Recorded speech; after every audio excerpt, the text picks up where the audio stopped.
In the darkness, you are not always alone. From forgotten history to haunted places and the creatures that go bump in the night, we explored the mysteries that live just beyond the porch light and just beyond civilization. I'm Richard, and with me is my co host Craig, and this is the Supernatural Roundtable.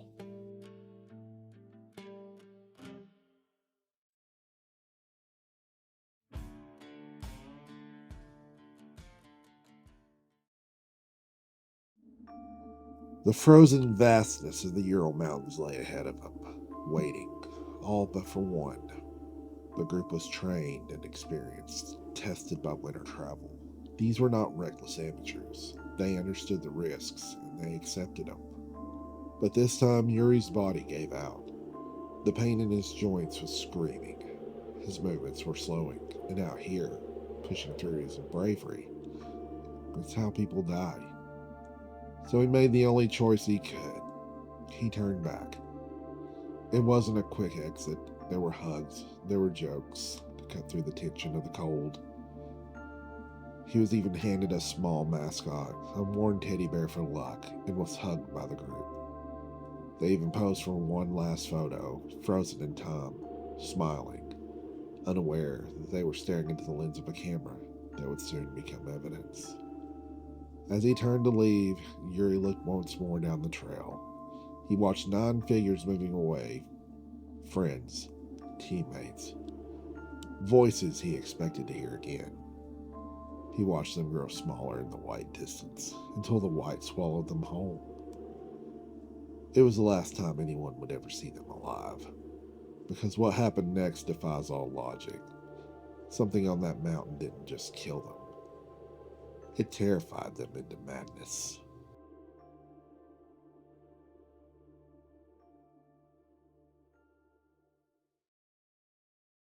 Hello, everyone, and welcome back to the Supernatural Roundtable. I'm Richard, and this is my co host Craig, and then Sean, who's joining us tonight. Say Hi. hello, Sean. Yeah, welcome back. Yep. And today we are jumping into one of the most enduring mysteries in all of the unknown, I would say. The Pretty much. Dyatlov Pass incident, where 9 Russian hikers died under very mysterious circumstances, and the truth of this topic has evaded authorities and researchers for 50, 60 years now. There's all kinds of wild theories on it. So we're going to dive in this. We've already covered it once, but we wanted to go ahead and give it another once over because it is such a mystery, and the way that some of these people died is just incredible and unfortunate. In February 1959, 9 experienced hikers led by Igor Dyatlov vanished in the frozen wilderness of the northern Ural Mountains. Weeks later, their tent was found ripped open from the inside, their bodies scattered across the snow under mysterious and deeply unsettling circumstances. Some were barefoot in sub zero temperatures, others suffered massive internal injuries with no visible external trauma. What happened at what is now known as Dyatlov Pass has fueled debate for decades. From avalanches and military experiments to stranger and more controversial theories, tonight we dive in to one of the most chilling and enduring mysteries of the 20th century. So the whole thing with, especially in the Soviet Union, to understand this whole thing and this expedition, you have to understand kind of the Soviet mentality at the time. The 50s, 60s, and everything else, the Soviet Union was thawing from a deep freeze of the Stalinist era, and tourism, specifically wilderness hiking, was not just a hobby, it was a state sponsored sport designed to build Soviet man, the Soviet man, tough, resourceful, communal. This was not a leisure trip, it was a grade 3 certification hike. They had to actually pass certain qualifications to become a better mountaineer, and there's a Right. lot of prestige that came with it. Yeah, I was going to say that they weren't just your typical hikers. They No. were going for what was it, the highest rating that they could get at the time? The highest difficulty rating available in the USSR, and it required a minimum of 300-kilometer travel across untamed wilderness. These were not amateurs, as you said, Sean. They were elite from the Ural Polytechnical Institute, UPI. Right. And, I mean, you take Igor Dyatlov, for instance. I mean, his strengths for this hike was navigation, logistics, cold weather, campcraft, leadership under stress. I mean, they most of these had phenomenal skills. And Zena Kolomogorov, the heart of the group, outgoing, popular, resilient. She had once survived a viper bite on a previous hike. Her diaries reveal a young woman deeply connected to her family. You have Yuri here. He was the soul of the party, known for playing the mandolin. He also worked at the Cherubinsk 40 clandestine nuclear facility and helped manufacture plutonium. Well, that's kind of what I went into last time on the last episode. You remember some of them had there was radioactive. Yeah. Had Yeah, they signs of it. they said that they were seeing getting a radiation detection from the bodies, but he did work around radiation as well.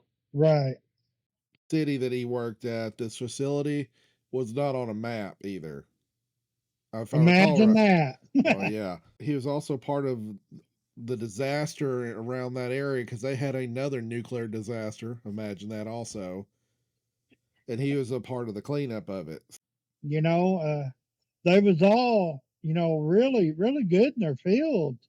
This Semyon Zolotaryov. I mean, he was a survival instructor. Well, with all these qualifications, you know uh, how did they suffer such tragedy? Yeah. And that's why it's been one of the most enduring mysteries of mountaineering, hiking, pretty much anywhere you can find in the world. Adventuring, I guess you could say. Right. Probably the reason it's one of my most favorite topics to listen to and talk about is because of the mystery behind it. On January 28th, though, at an abandoned geological settlement of North 2, the first tragedy struck when Yuri Yudin, who had been the 10th member of the party, suffered a flare up of chronic sciatica. He was 21 years old. He could not continue the journey. There are photos of him of his departure. He hugs Zena, hugs Igor, and takes a teddy bear from the girls as a keepsake. And ironically, as he turns back to look at them, he's the last person to ever see them alive. On the afternoon of February 1st, the group made a fatal error due to low visibility. They deviated west of the pass and found themselves on an exposed slope of Kolyat Sakal, which also is, I believe, the Dead Mountain in Right. Monsi.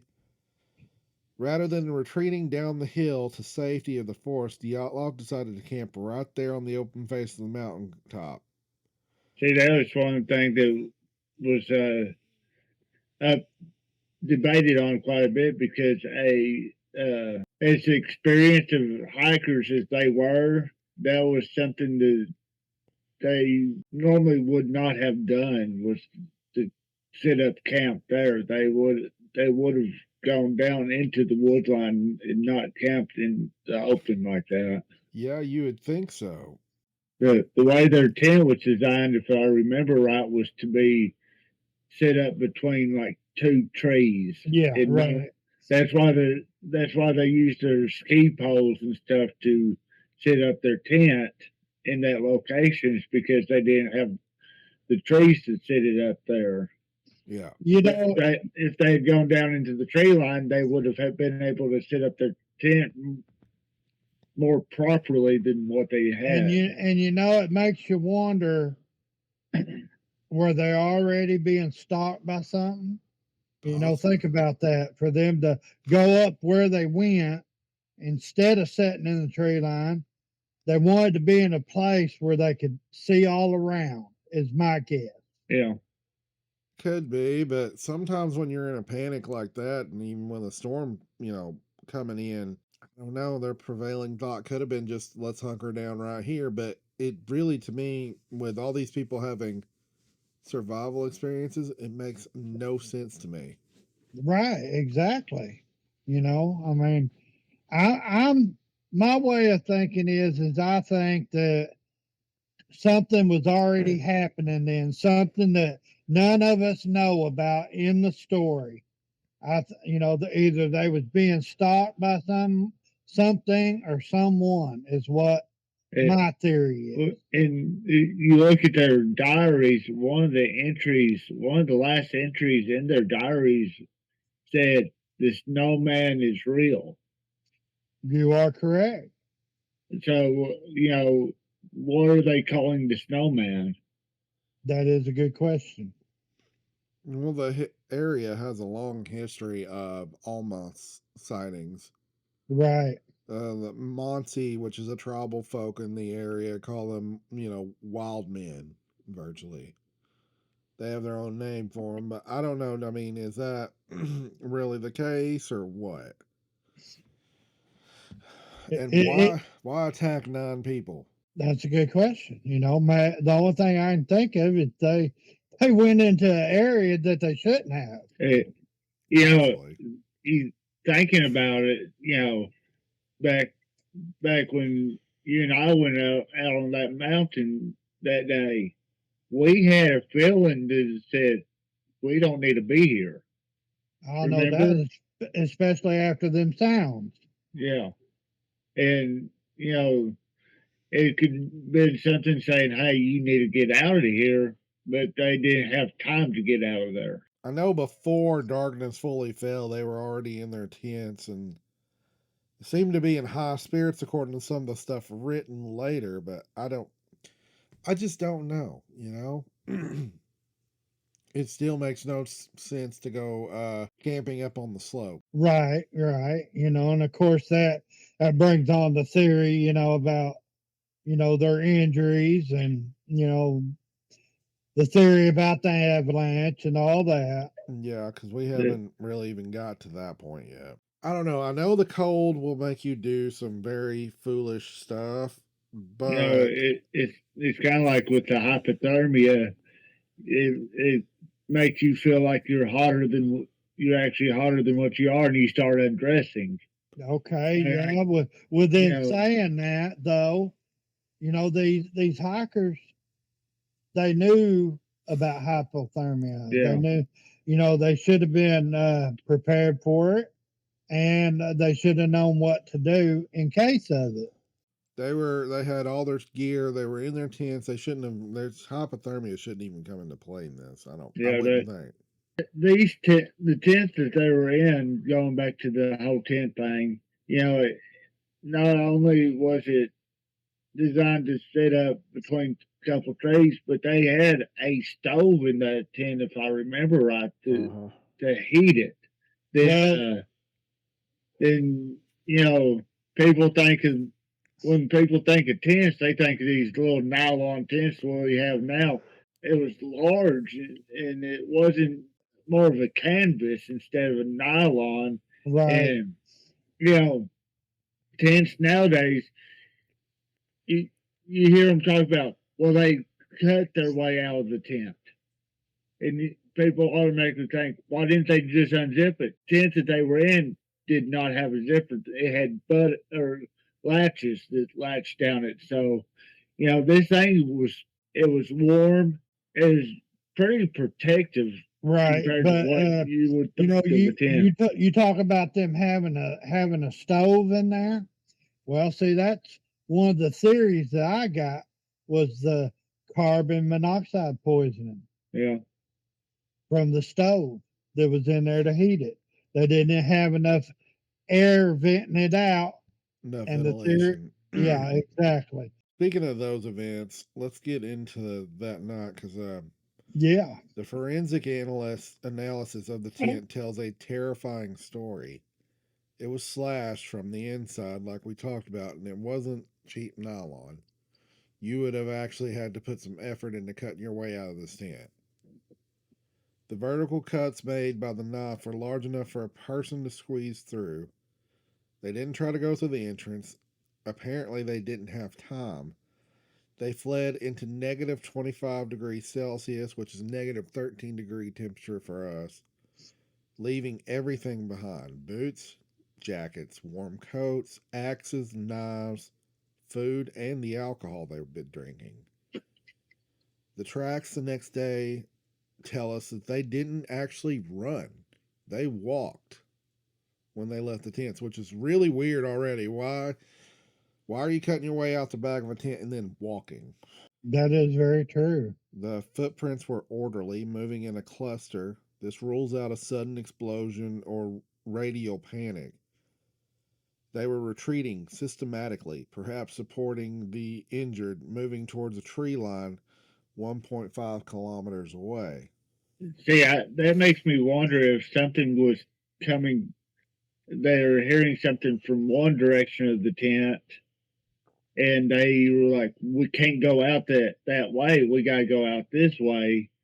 And that instead of getting out and running, they were trying to sneak away from it. Or maybe like a predator, you don't run from a predator. Yeah. My thinking of, I think they was kind of had something coming from both sides of them. Both sides. That's the theory that I get in my head because of how they was, where all the bodies were and everything else. There was more than one thing, I think. Maybe. I mean, it's. I don't know. It's strange, and we're getting into the strangeness. Yes, we are. Um, at the edge of the forest, beneath a towering Siberian cedar, the group made their last stand. They built a small fire, too small to save them. It was here that Doroshenko and Krishenko died first. Doroshenko was found with gray foam around his mouth, which is a sign of pulmonary edema, which is fluid that builds up in the lungs, usually caused by higher altitude, and it's actually caused by pressure on of a heavy weight on the chest too. The branches of the cedar were broken up to 5 meters high, so That's roughly 15 feet. I would think. 15 times 3. Yeah, roughly. Roughly. We're not it's a little bit slightly off, but that's how we do it. Skin and muscle tissue were found in the bark. They had climbed the tree desperately, either to break branches for the fire or to look back up the slope at whatever was coming for them. At this point, the survivors made a desperate choice. They split into two groups. Group A, the returners, which included Igor Dyatlov, Zina Kolmogorova, and Rustem Slobodin, attempted to climb back up to the exposed slope to the tent. They knew that without boots and jackets, they were all dead. They didn't make it. They died individually on the slope, their bodies frozen in postures of struggle. Slobodin's skull had a 6-inch fracture. It wasn't immediately fatal, but he likely fell repeatedly on ice or was struck by something. However, he died of hypothermia face down in the snow. That was group one. So he either died being struck by something or he died of hypothermia. I believe the other two seemed like they died of maybe of hypothermia. I don't know. Yeah, there's a few of them, and then of course you get the more serious injuries, but severe hypothermia for Yuri Duroshenko and severe hypothermia for Yuri Krovanoshenko. Yeah. All right, I'll go on to Group B. This is the ravine group, the car crash victims group, as they're called. Yeah, right. And this group, I'm going to throw this out there real quick, should contain, I would believe, the oldest member of the group, which I find it odd is most of the members were in their early 20s. Except for, I believe, Simeon was 37, about 10 years older than the rest of them. All right, the remaining four, Zolotaryov, Dubinia, Thibodeau, and Kolvetov, moved deeper into the woods. They scavenged clothes from the dead bodies of the cedar tree. Zolotaria was found wearing Dubinia's coat. They dug a snow den in the ravine to escape the wind. However, they were found 3 months later, in May, under 4 meters of snow. The injuries, this was the case that made it turn horrific. Ludmila Dubidia was found kneeling against a rock. Her ribs had been crushed on both sides. She was missing her tongue, her eyes, and the floor of her mouth. Mm. Simeon had his ribs crushed, and he was missing his eyes. Thibio had a crushed skull. I can't talk. The bone was driven into his brain. The medical coroner, Boris, wrote that the force required to cause such a damage was equal to a high speed car crash. Crucially, there were no external bruises. The damage was internal, as if they had been squeezed by a hydraulic press. It was definitely something with much force. You know, the squeeze, that seems to be a theme in almost, well, not everything we cover, but it's a theme that's been brought up a couple of times. Me and you have talked about it. We had, what was it, the 2 hikers here in Arkansas that was mauled. Right. Then you found a story of another a farmer in northwest Arkansas that they said had been mauled, but he had been squeezed and crushed. Yeah. Literally crushed to death. You know, and you know, them type of events, you know, they kind of bring out you know, the Yeti version of how everything happened, you know, more or less the theory of a Yeti or Bigfoot attack. Yeah, that's definitely one of the theories. When the search party led by student Mikhail Sherevin found the tent on February 26th, this all happened on February 2nd, at least. They were all dead by February 3rd for sure. Right. But February 26th, when they were late coming in, they sent a search and rescue party. In a macabre twist, the searchers found a flask of vodka in the tent and sat down to drink it. They were about to toast the group's health when one guide stopped them and said, "Best not to drink to their health, but to their eternal peace." They drank the vodka anyway, and by doing so, destroyed potential evidence. We will never know because the researchers or rescuers consumed it. Among the debris of the tent, Yuri Yudin later identified a scrap of cloth, specifically a military style leg wrapping. The problem, it did not match the clothing of any of the 9 hikers. The implication that this was the strongest physical evidence that a 10th person, likely military, was present on site. Then apparently Zolotaryov, who you want to talk more about, Simeon, but he was carrying a camera on him, wearing it around his neck under his heavy clothes. He died protecting it. The film was damaged by water, but its existence suggests he was documenting something covert that he didn't want others to see.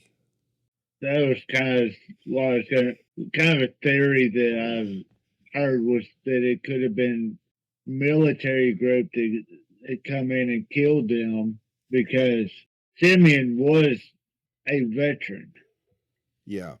You know, out of all of them, he was the one that was wearing the most clothing when he escaped or got out of the tent, wearing 2 hats, a coat, and multiple layers.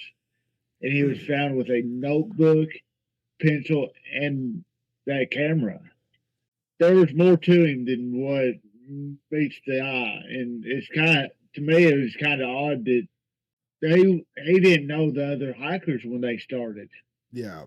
He just He, kind of came into the group. he was like, "Hey, I'm going to join y'all," basically, and he was going up there for a reason, and military group found out that he was going up there, and like was putting a stop to it, and the other 8 members of the group were basically Guinea pigs, like collateral.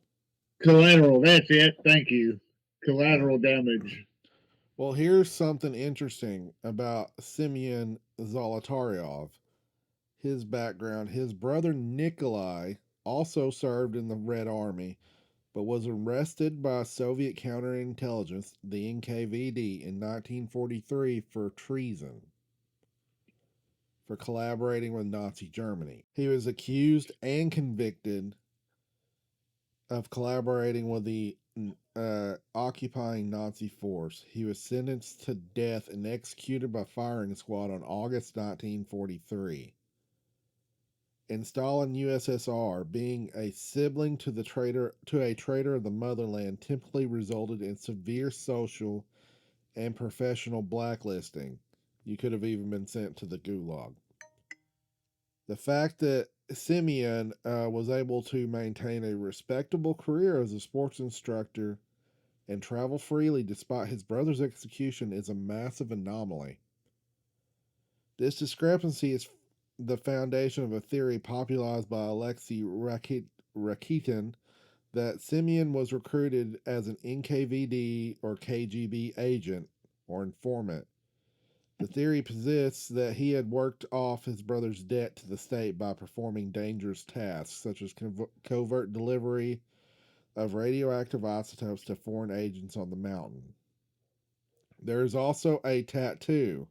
It is the code on it, or whatever Cyrillic phonetic it is, has never been translated and is likely personal. Some French theorists have attempted to decode it as a German phrase or code related to his wartime experience.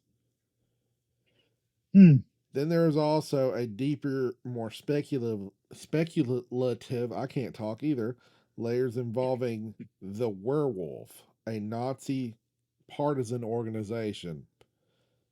It gets a little more gray because there's fiction French theory suggesting the group stumbled upon the remaining Nazi collaborators, or even gold in the Urals, or that Zolotaryov was hunting them, but this is largely considered folklore and plot lines and fictionalization.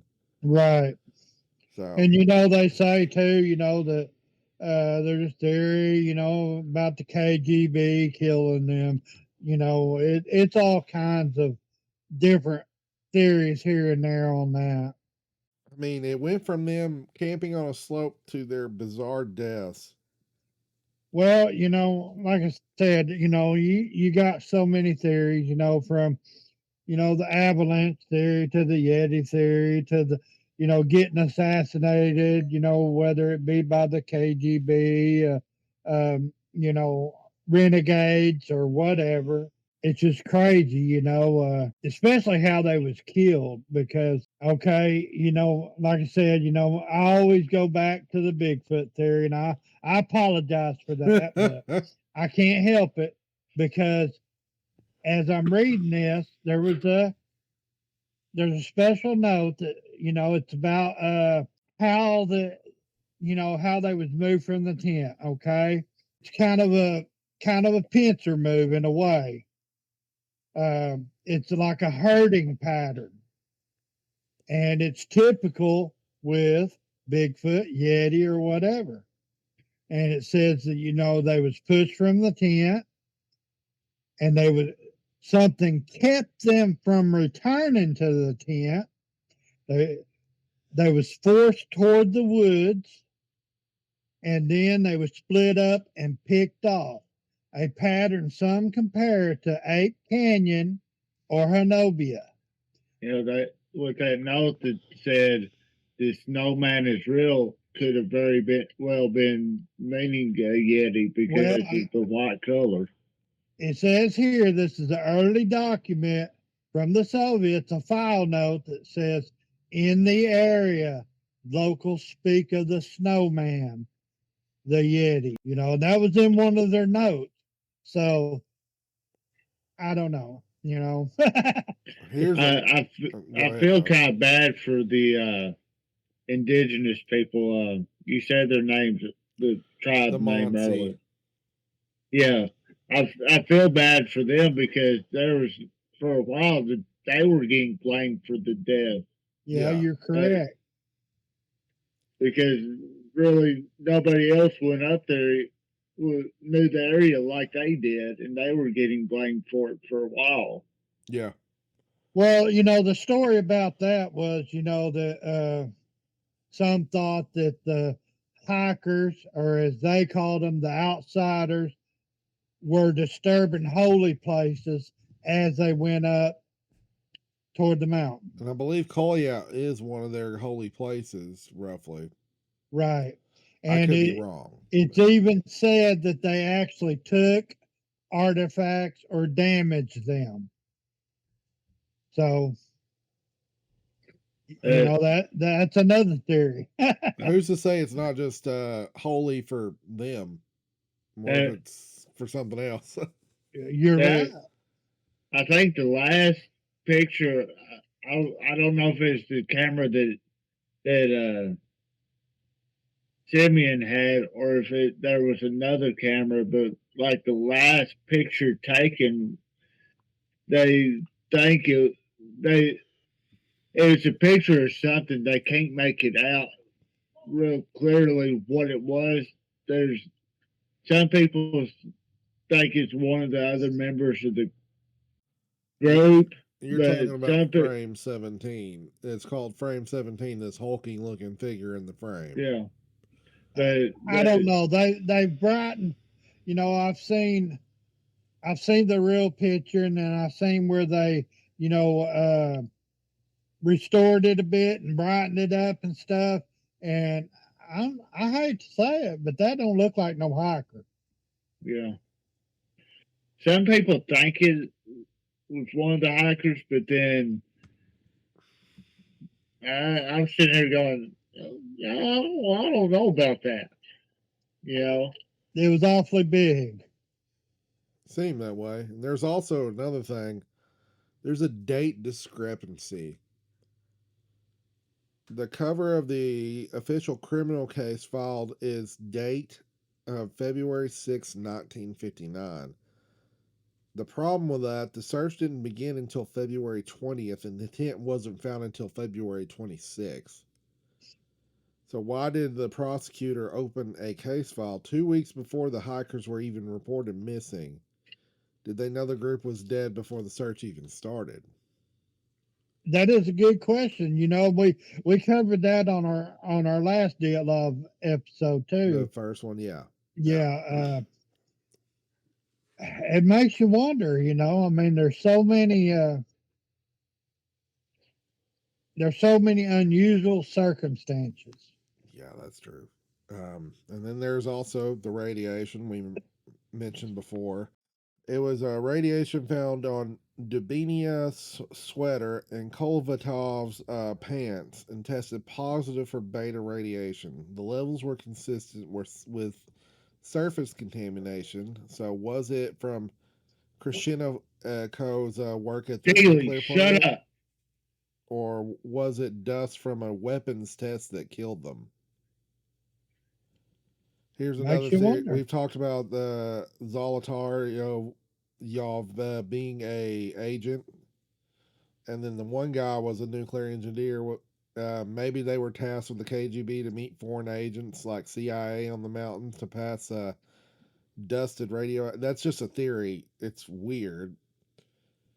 Then witnesses in the south, another hiking group, but they were 50 kilometers away, reported seeing glowing orange orbs in the sky on the night of February 1st. Was it a Soviet missile test gone wrong?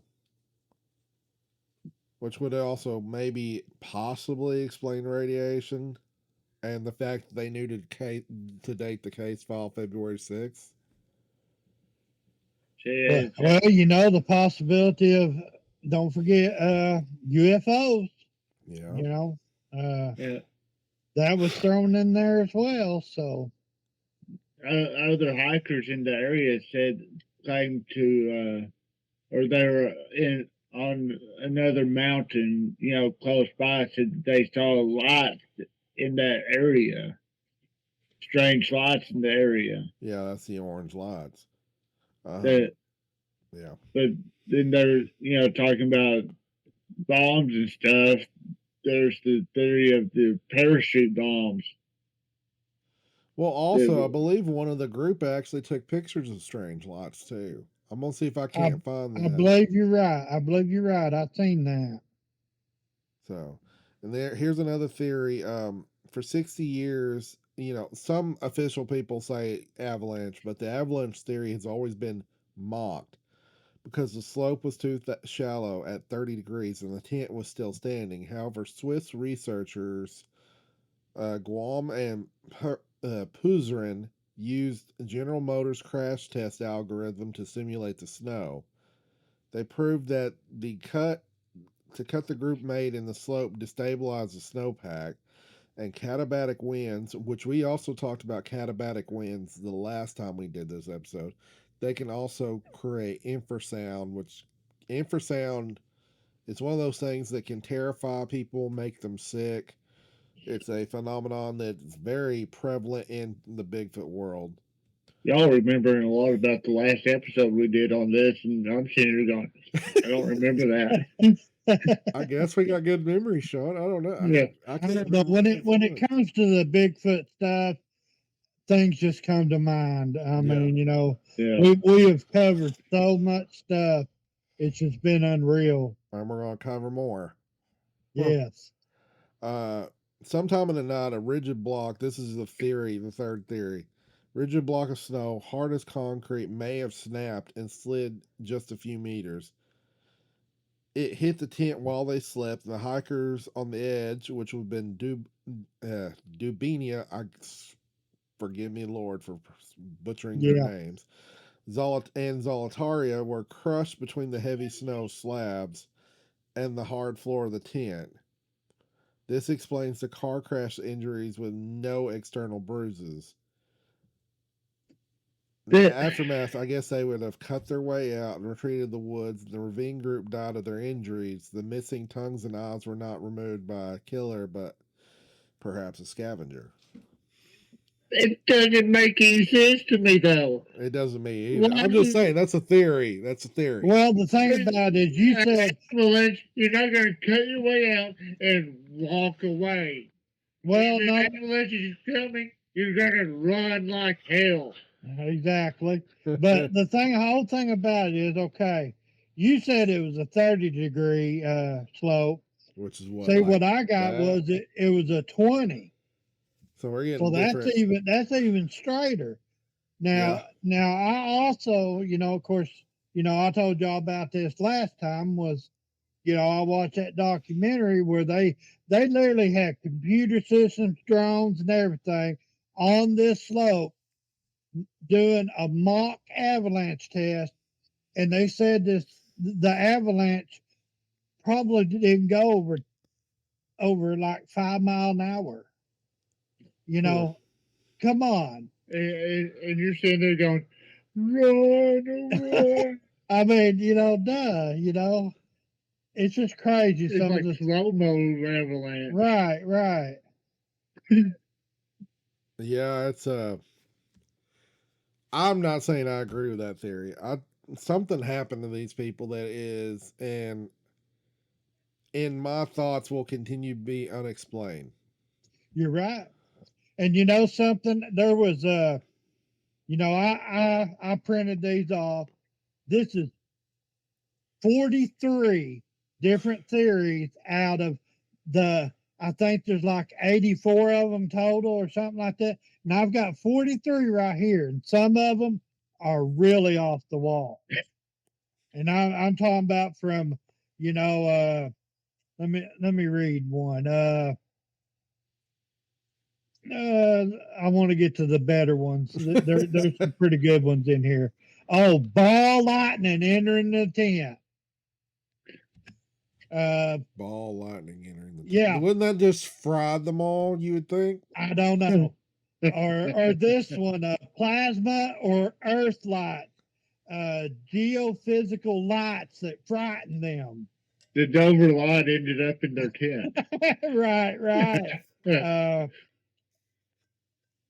And let's say a pressure wave from an airburst called a mini Tunguska.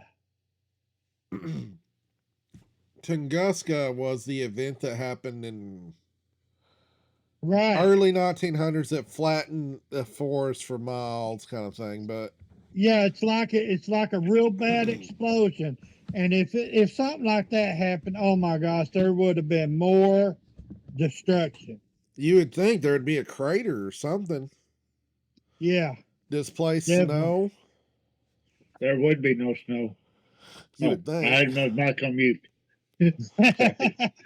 And of course, they got stuff like low frequency vibration disorientation, which would be the Infrasound.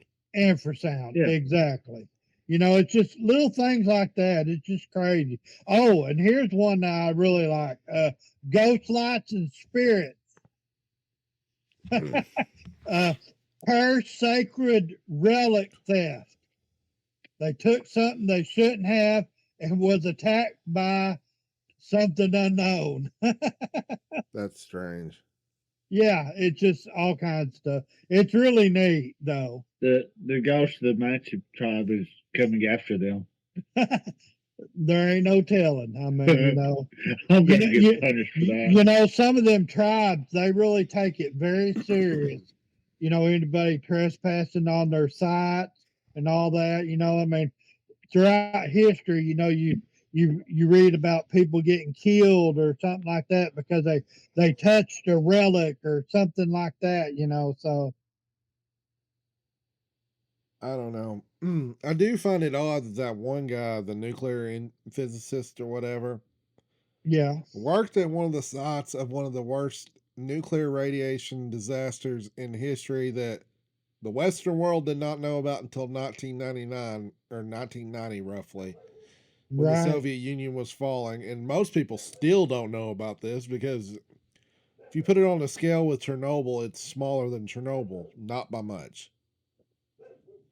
So, and he worked and helped with cleanup at that site because the Soviets were just dumping. I mean, they were dumping radiation into the river. You're right. I read about that. That was insane, and still don't want to be held responsible for it. The river water will dilute it. It'll be fine. Right. It's like it's supposed to cool a reactor. What else can it do? Yeah. Jesus, it's just I don't know. Maybe you're right about the whole Bigfoot. I mean, the region is rich in lore about the Almas or Almasti, which we've mentioned on several podcasts. The Bigfoot-like creature, more human than the rest of them in a lot of ways. Well, and then you got, of course, the Mansi people and all them tribes around there that they believe it. Oh yeah, just like all the Native American tribes believe it. But I don't know what happened. I don't know if this was a secret government rendezvous that went completely wrong with just collateral damage in the way. I mean, that was really loud. That theory makes sense to me. I mean, UFOs would be possible. I don't know. A weapons test, but you think there'd be more evidence of a weapons test? Well, yeah, you would think there'd be a hole in the ground. You would think, but as I said, remember the reports were filed on the 6th, the missing person criminal investigation, whatever. That's cool. Reports were filed on the 6th, and but they didn't start the search until the 20th. Yeah, that's really puzzling. That it's like they was already marked for dead, ahead of time. That's what it feels like. And once again, I mean, we're never going to be able to go to the Ural Mountains and go see this. Even if we had the money, not the three of us are not in the shape. No, No, definitely not. No. I bet I could beat you. 10 steps. 10 steps. But I mean, I guess that's about all I got on this. So I'll go ahead and kind of give a preview of what to expect on the next episode, because we ain't even told you about this yet, Sean. No. I hear a car. That's how good this stuff is picking this stuff up. I could hear a car go. I could hear the engine. Good Lord. All right. Have either of y'all ever heard of the Cowman of Copalis Beach? The cowman? The Cowman. That's utterly ridiculous. No, not really. Not if you're listening. This actually falls in the territory that me and Craig have really been plugging, the whole siege kind of Yeah, thing. the Bigfoot sieges and all that. That's how we got into Yeah. the Hanobia thing and the siege of the Lockett Ranch and Yeah. all that. All right. A family living in a remote farmhouse and their children encountered what the children called the Cowman, a 7 to 8 foot tall bipedal creature with a massive build. It had shaggy fur but wasn't like a bear. It was matted and woolly exactly like a range cow, smelled wet and dirty and musk that permeated everything. It didn't just pass through, it claimed territory. It would circle the house at night. The family could hear and feel massive hands running along the siding, testing for weak spots. And that's what we're going to start covering our next episode. It sounds pretty interesting. I have never heard, I mean, I'm not a Bigfoot expert, but I feel like I'm a purveyor of wild, violent stories. I like hearing about them, you know? So it's like a minotaur. I guess, but from what I'm reading, it's a Bigfoot like creature that the kids just named the Cowman because they didn't know what else to call it. I mean, this was in, I just said it, the 60s in Washington State.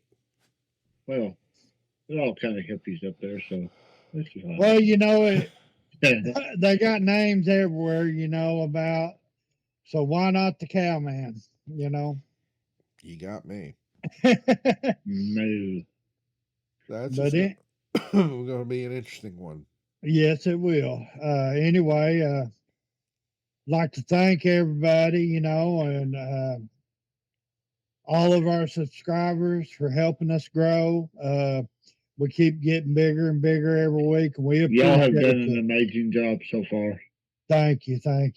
And we're glad to have you back, Sean.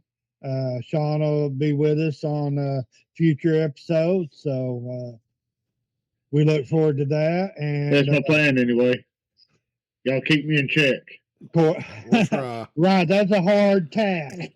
But anyway, we're planning a lot of big things for this year. So, stay tuned to us and like and keep sharing our stuff around, subscribe to us, and check out our store. Hey, it's there. Check it out. Yeah, and we also don't have to give a shout out to Sean and Crystal tonight because Sean's here. I'm here. We started out as paranormal adventures because we like to do it on the road quite a bit, but we've been kind of enjoying being homebound doing it. So we've actually changed the name to Talking Paranormal. So it's we're going to start focusing more on the YouTube page.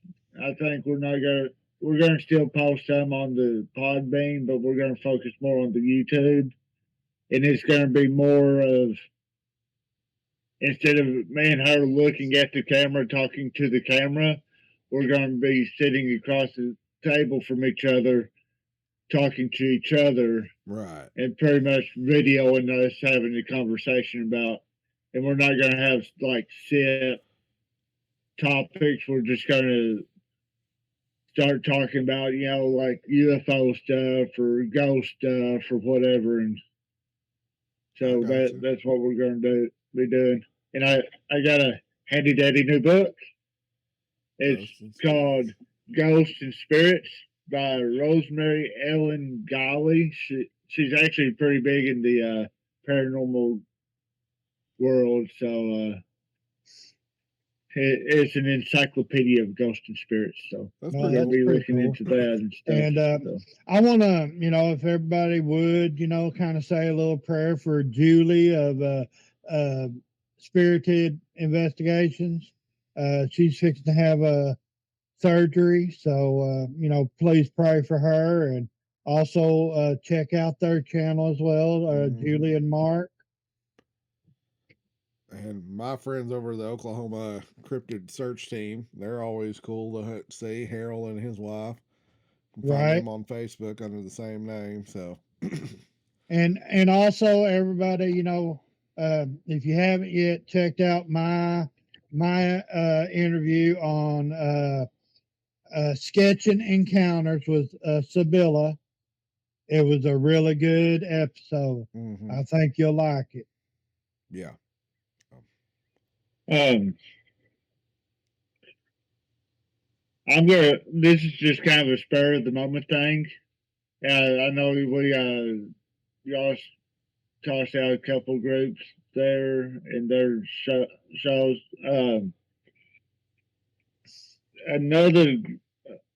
A group that I've been part of for a while that I've really got, what got me kicked off into the Bigfoot world. I'll throw my plug in for them. You can find them on Facebook, but it's called Apes.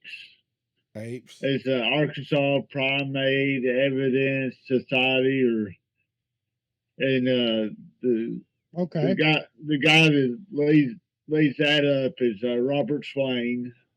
He puts on the Arkansas Bigfoot Conference. I think I've heard of him before. I think you mentioned him to us before. I know we've talked about getting him in. Seemed like he was one of the speakers down in Falcon when we went, wasn't he? Probably, because he does quite a bit down there too. Yeah, but he puts on the Bigfoot conference around Central Arkansas every year, and I might talk y'all into maybe putting up a booth at his conference sometime, maybe this year. I mean, if he asks us to, that'd be cool. But yeah, we'll do it. Craig's always wanted to go to a conference. We'll definitely have to get some of our merchandise if we do something like that. We would have to have advanced knowledge pretty far in advance. Yeah, definitely. Yeah, I'll find out when he's planning on doing that one again, and I'll let y'all know something. Yeah. But anyway. But that's my plug is for his group. And all righty. We appreciate it. Yeah, we appreciate everybody, and thank y'all, and God bless.